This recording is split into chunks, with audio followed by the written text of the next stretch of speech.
கோழி மட்டும் ஒரு உயிர் இல்லையா? ஓனரம்மா போய் தப்பா நினைச்சிட்டமே. கோழியோட ஒரு ரக்க போனாலும் என் மனசு துக்கமாயிடுயா. நம்ம மேல இவ்வளவு பாசம் வச்சிருக்காரா? என் குடும்பத்துக்கு சோறு போடுறதே இந்த கோழிங்க தான். அது இல்ல மேடம். நிறுத்தியா? கோழிய பத்தி என்னையா தெரியும் உனக்கு? போதும் ஓனரம்மா, உன் நல்ல மனசை நாங்க புரிஞ்சுக்கிட்டோம். இதெல்லாம் கோழிங்க இல்லையா, என் பிள்ளைங்க. அம்மா எங்க மார்னிங்க தன்னாலா?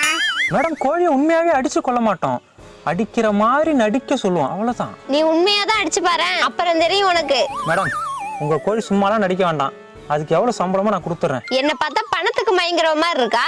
ஐயோ நான் அப்படி சொல்லலங்க. ஓனரம்மா நான் நடிக்க ரெடி. அதெல்லாம் வேண்டாம்பா, கஷ்டமா இருக்கும். கஷ்டப்பட்டாலும் பரவாயில்லம்மா, உங்களுக்கு காசு வருது இல்ல, அது போதும் எங்களுக்கு. இல்லப்பா, அவன் கொடுக்குற 500 ரூபாய்க்கு. சொல்றத கேளுங்கம்மா.